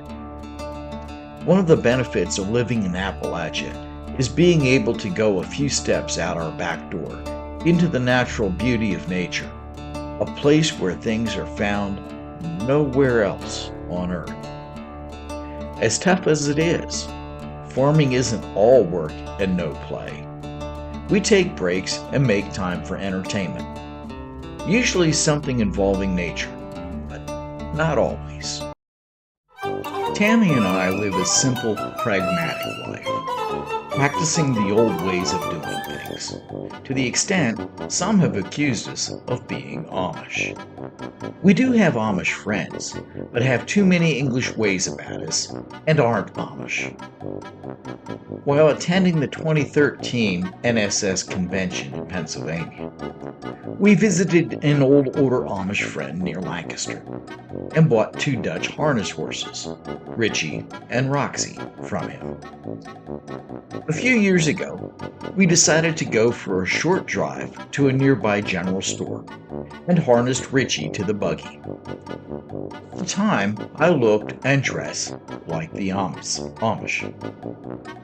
I had let my beard grow out, shaved my mustache, had a bowl haircut, and wore a blue shirt, suspenders, and a round straw hat. It was no big deal, and I didn't think anything of it. Until we trotted through the neighborhood. As we plip-plopped through the neighborhood, people were looking out their windows and standing in their doorways, staring suspiciously at us. Next thing I know, this lady with a camera and a bunch of kids in tow comes running at us yelling, "The Amish are coming! The Amish are coming!" In the blink of an eye, the street was filled with people wanting to pet the horse, take our picture, and peppering us with questions. Trying to remain stoic, I hid my face behind my hands, while Tammy laughingly egged them on by saying, "No pictures! No pictures! The Amish don't like their picture taken."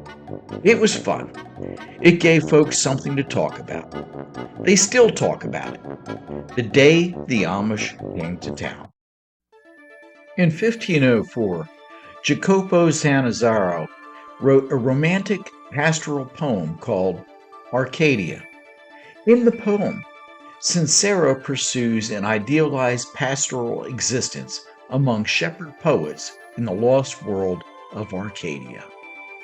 It was a source of inspiration for Poussin's Shepherds in Arcadia, in which we find et in Arcadia ego, meaning even in Arcadia, there am I, inscribed upon a crypt. Arcadia was thought to be a utopic place of unspoiled wilderness. The inhabitants were often regarded as having continued to live without pride and avarice. This is an obvious connection to the figure of the noble savage, being both regarded as living close to nature, uncorrupted by civilization, and virtuous. Many who come to the mountains of Appalachia perceive them as Arcadia, as paradise, a place of abounding natural beauty and simple living, an untroubled place where they can relax and hide among the natives from the rest of the world. They are naive. These mountains are indeed beautiful, but life here, while simple, is physical, hard, dangerous. The conveniences of modern urban life often aren't available.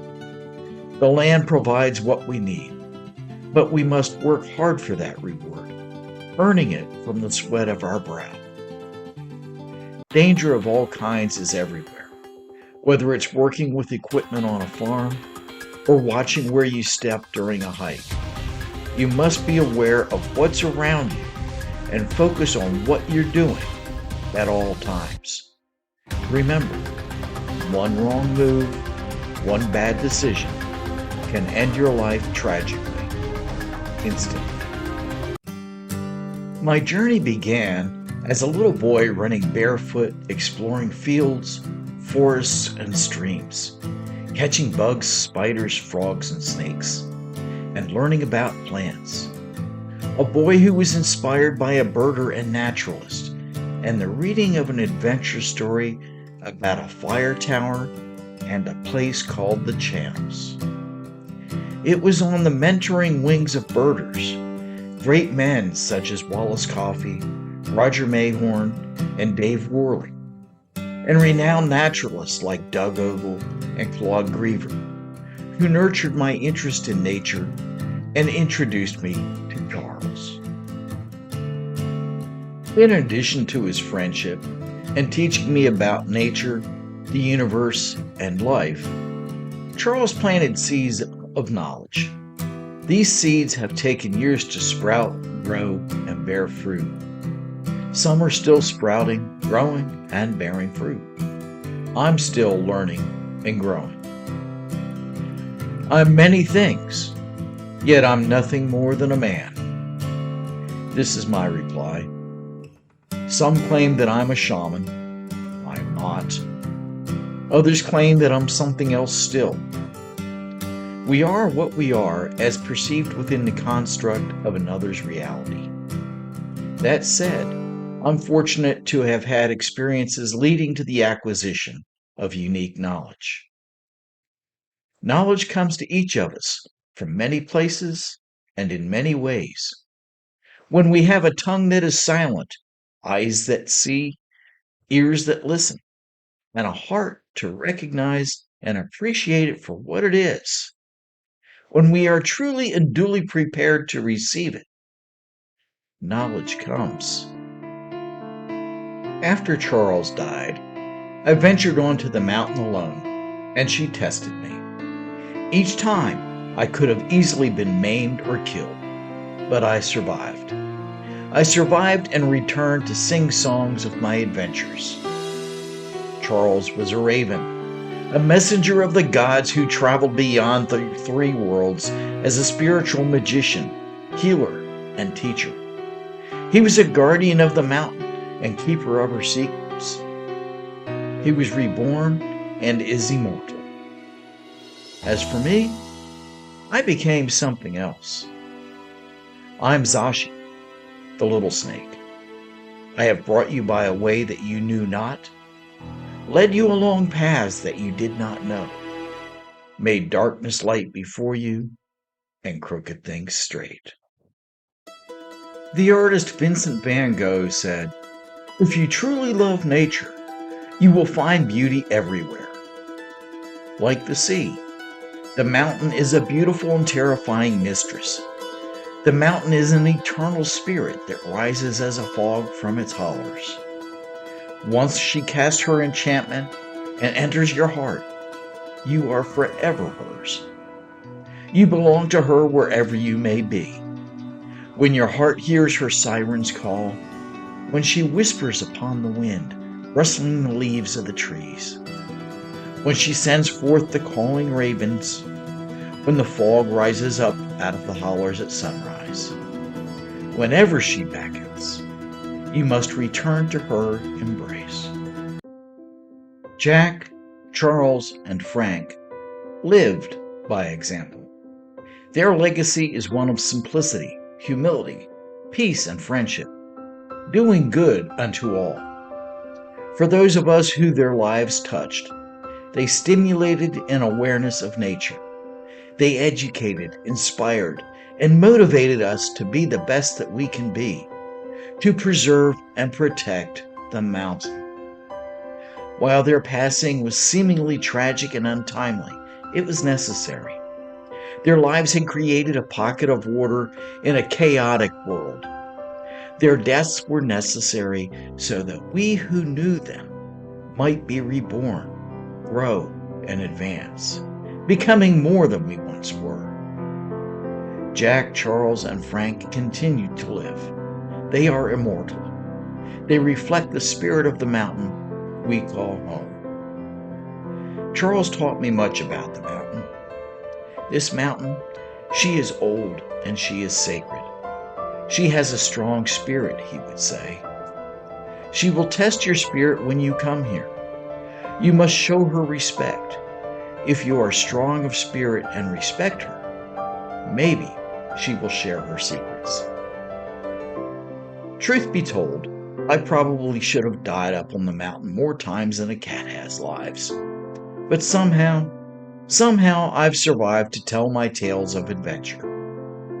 The people of Appalachia are part of the mountain, and the mountain is part of them. We are an old breed that is strong of spirit. We will test you if you come here. Like the mountain, if you are strong of spirit and show us respect, maybe we will share our secrets. And now you know the rest of the story. There is a flower growing high up on a mountain. Go to this mountain, find this flower, come back, sing your song, and share your tales of adventure. To learn more about my shamanic experiences with Charles, read my book, The Alchemical Search for the Unified Field, published by Inner Traditions. Visit my website at stonedtemplar.com and follow my author page on Meta.